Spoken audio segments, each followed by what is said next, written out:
খাই কেমনে? এগুলো খাই, এগুলো মিষ্টি লাগে। আমরা কত খাইছে। খাই খাবো একটা।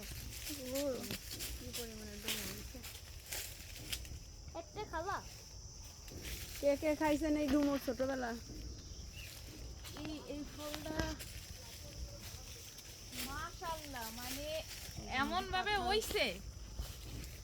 আমার এগুলো সুবহানাল্লাহ। খাওয়া যায় সত্যি? হ্যাঁ, ডুমুর ফল তো খায়। কি এখন খাওয়া যায়? এই ডুমুর তো নবীজির আমল, পৃথিবীতে ভেস্তের 7টা খানা আছে, তার ভিতরে একটা হচ্ছে ডুমুর।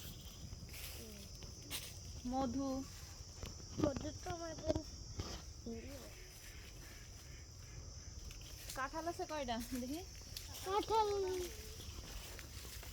খাওয়া যাবে এমনি এইসব জিনিস? পাকে নে। টাকাটা করে না। কাঁঠাল তো মানে এই পাশ দিয়ে এইটা কি হইছে? পাছাটা উপর দিক গেছে। হয়েছে তো। হ্যাঁ, মানে নিচে বঠার সাইড নিচে আর উপরে গেছে ইসের সাইড। আর এই পাশে দেখ, এই যে এই কোণায় সবার অ্যামাজন জঙ্গলে সবার থেকে রাখার জন্য লাগছে। আমি চিন্তা করতেছি যে এই পরিমাণ যত্ন করে নাই, তারপরও ইয়ে হইছে।